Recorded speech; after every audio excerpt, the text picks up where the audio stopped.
Chosen ones, empaths. The mistake many of you make is you take the words that the narcissist says to you during the last exchanges with them. You know, the things like they say, like, I don't want you in my life anymore. I don't love you. Their actions, such as going on to a new supply.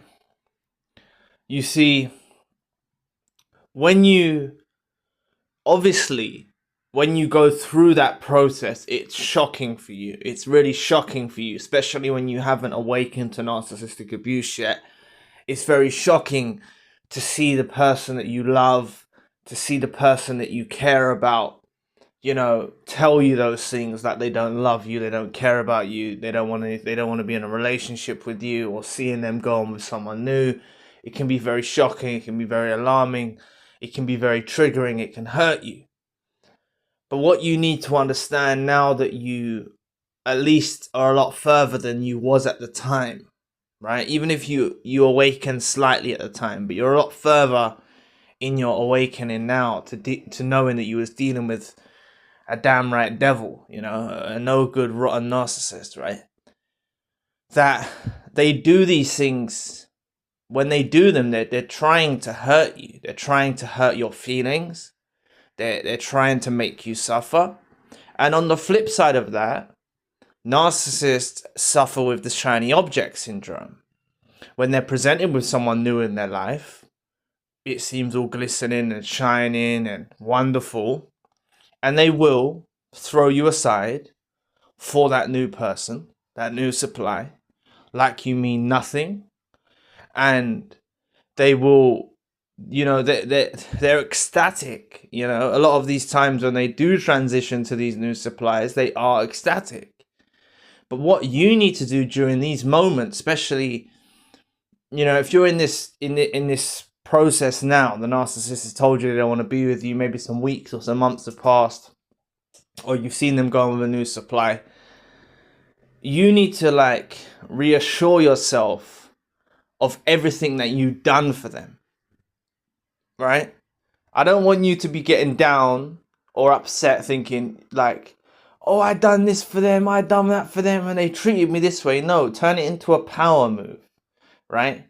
When you see them, when they say to you, think back, this is the outlook you need to have. So if you take yourself back to that time when they told you they didn't love you, or they didn't want to be in a relationship with you, or they ghosted you, or gave you silent treatment, or just went on to a new supply, it's like, toodaloo, get on with it, go about your business. That's the kind of attitude you need to have, because you need to know one sure thing, that this narcissist is going to realize that there's things that you've done that will not be replaced. They won't find a new supply that does these things that you used to do.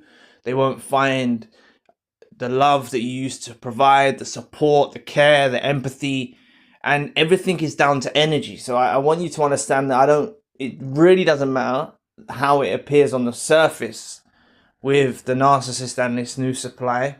If the new supply appears this way or that way, don't go into the dynamics of comparing yourself to them, or thinking that this new supply is better than you, or that this narcissist that was involved in your life has somehow made a better move in their life. That's how they want you to think. They want you to feel like that, right? You've just got to be sure of one thing, and sometimes it takes a little time. Don't wait for it, focus on your healing, focus on moving forward. But this narcissist sometimes they will come back and tell you that they made a mistake. Sometimes they will come back and tell you that they shouldn't have done what they've done. A lot of the times they'll try baiting techniques or other types of techniques to try and draw you out, even giving you silence to try and draw you out and make you reach out to them and things like that. But you've got to understand that they will realize pretty quickly that they've made a bad move with this new supply. And this is the moment when they realize they want you back. They will realize this with these new supplies. You should celebrate them going with a new supply, because it's at that moment, it's when they realize. To stay informed on topics like these, subscribe to the channel. If you want to shed some light on a personal situation, book a one-to-one session. I do all countries and time zones. Links for all I've mentioned are in the description box below. It's all about knowing your worth.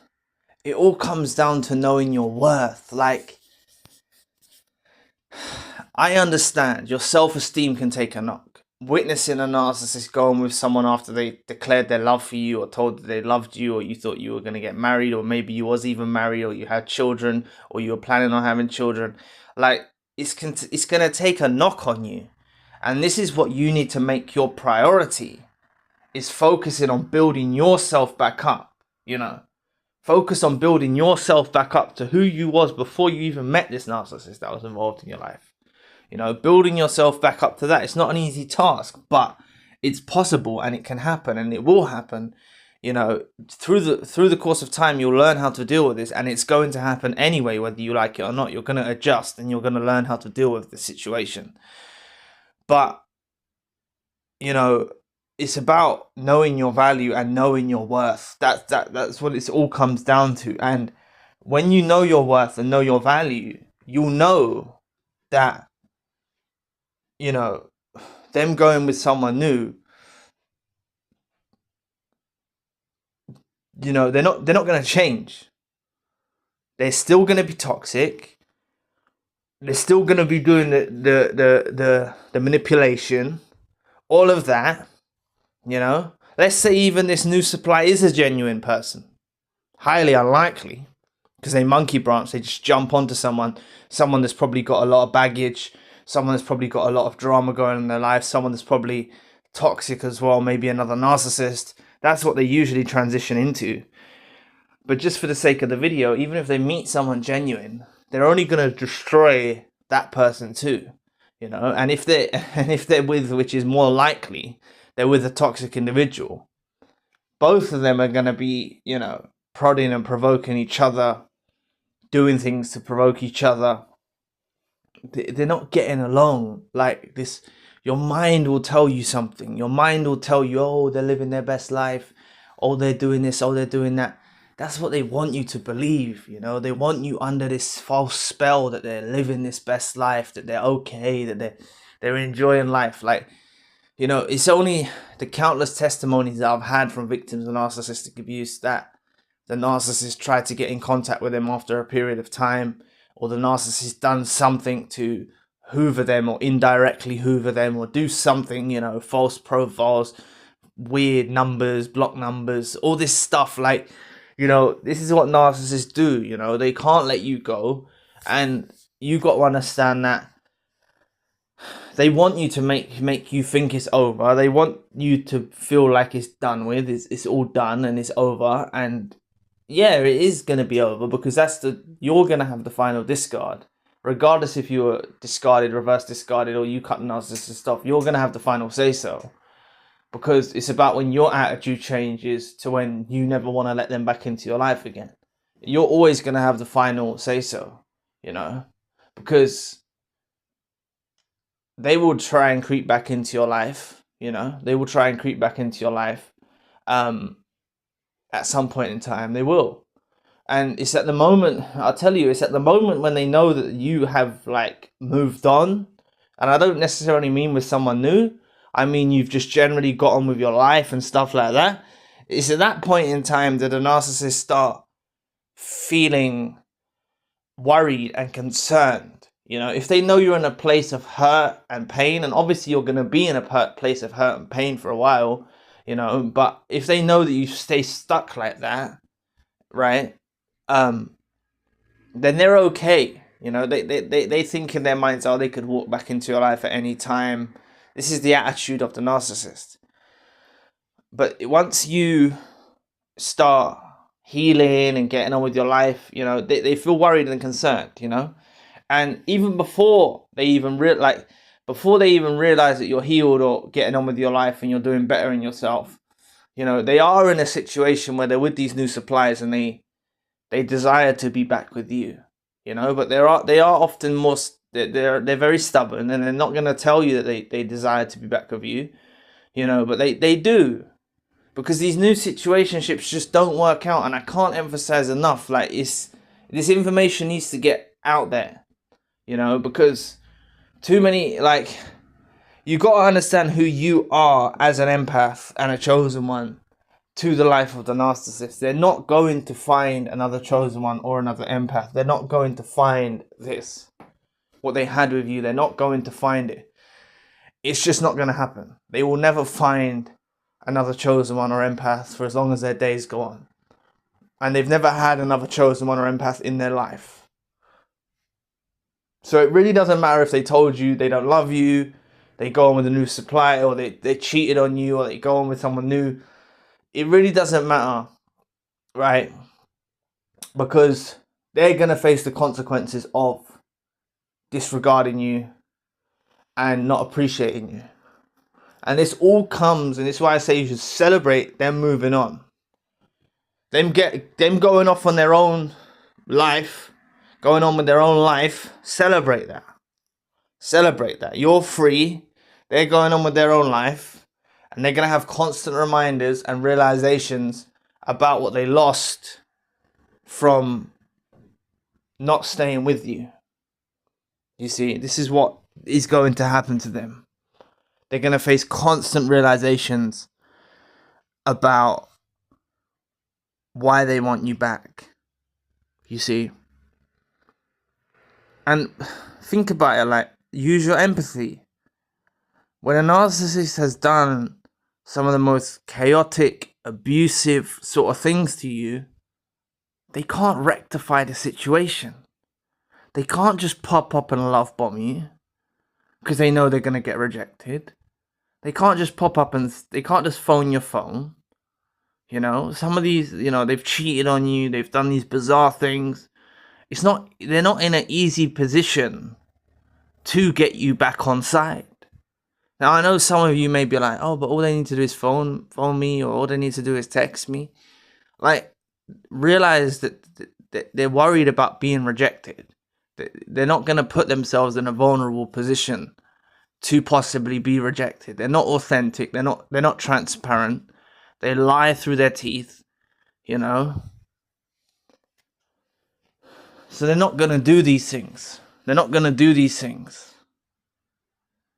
You know, but they are facing this realization day in and day out. They'll go off, they can get married, they can go off and have children, they can go off and do all these things. I've heard of narcissists going off for years and then trying to get in contact after years apart with the chosen one and the empath. And the chosen one and the empath by that point is like, they're over it. They're healed, they've possibly moved on. They're getting on with their lives. They've improved their lives. They've seen the benefit of the relationship coming to an end. And at that point, the chosen one, the empath, doesn't want anything to do with them anymore. And it shows the narcissist mentality because they're still in that place where they want that version of you that existed back then.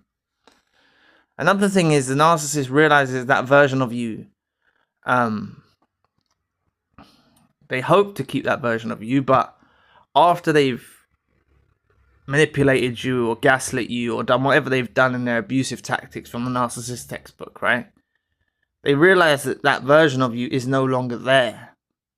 So even if they did love bomb you, even if they did get you back on side, you're not going to show that same version of yourself towards them because they've hurt you. They are aware of that they've hurt you. And you know, like I said, they had the shiny object syndrome. They did hurt you on purpose. They did think they were going on to better things. And the way life worked out for them, they wasn't going on to better things. You know, they wasn't going on to better things. You know. And this is not saying that chosen ones and empaths are the best people in the world and everything like that. I'm just saying that majority of this population, a lot of this population, not majority, a lot of this population have toxic traits, are narcissists, are other, you know, psychopaths, sociopaths, are messed up in the head. So obviously, chosen ones and empaths stand out as good, authentic people. And they make these transitions into these new relationships with people who are not empaths. And narcissists depend upon empaths and chosen ones. They need empaths and chosen ones to survive. They don't feel the same neurological chemicals being released when they're with these toxic individuals. They don't feel the same way. So it's very important that you focus on your value, what you brought to the table, everything that you've done. It's not wasted. It's not wasted. Don't look at it as wasted. You reap what you sow. You are planting good seeds into them. Helping them, supporting them, nurturing them, teaching them, whatever you were doing. You'll be repaid for that, for the good deeds that you've done by them. So it's them that loses out. However this ended, it's them that's lost out. You haven't lost out on anything. You need to reinforce that you haven't lost out on anything. You don't need to be jealous. You need to break from that frequency. If you're feeling any jealousy tendencies, it's understandable that you might feel jealous, or you might feel, feel a certain way because you see them with someone new. But you need to break from that, like feeling jealous or thinking they're living this best life without you in it. They're just not. They're just not. And narcissists move on so quickly. Like, that's another thing that you need to realize. Like, they move on so quickly from you. It's not likely that, it's not possible that they just forget about you. They're going into these new relationships to try and forget about you, which doesn't work. It's factually proven it doesn't work. It's scientifically proven that going from relationship to relationship to relationship is no good for you. It's no good for the human to go into these numerous relationships. Yeah, for a moment it might distract your mind. You're just trying to cover the wound, and they're just trying to cover the wound. It might distract their minds for a moment, but then they'll get memories of you, and the brain is a complex thing. They'll remember you. They'll remember the good things that you've done. And you have to understand another thing that I should have probably said it earlier, but you need to be in a place where you're not reaching out to them, you're not contacting them, you're just leaving them to do what they do. You have to just leave them to get on with what they're doing. Leave them to get on with whatever they are doing. That's the key, because the longer that you stay in a place of trying to reach out, trying to problem solve, trying to arrange a time to meet up and talk things through, that leaves them feeling validated and all of that. So don't be reaching out to them. Just leave them to get on with whatever they're doing. Right? Don't look on their social media. Just take it as what it is. The relationship is over. They ruined something that was special. You were special, and they ruined something that they could have had that was very special and very sacred and a very big blessing to them. They've ruined that, and they've lost out on the opportunity. And that's what you need to understand about your value. You are the blessing. You are the thing of value. It's not them. It's not them. They didn't provide anything. They manipulated, they deceived, they lied. They've done all this, abuse. You haven't lost out on anything. It's them that's lost out on you. And they know this. As much as they are idiots and fools, they are aware that they lost out on you. They are conscious of this. They are conscious of this. So don't compare yourself to the new supply. Don't compare your looks. Don't compare your mind. Don't compare your beauty. Don't compare anything towards this new supply. Because everything is taking place on a more spiritual aspect, beneath the veil. It's all about your energy that you provided. That's what the narcissist is going to feel like they're missing. That's what the narcissist is going to feel like they want you back because of your energy that they can't get elsewhere. So thank you for listening today. If you need support, please book a session. The links for all you need are in the description box below. If you'd like to know more about you being spared a lifetime of misery with the narcissist, click this video here. I'll be back with another video soon.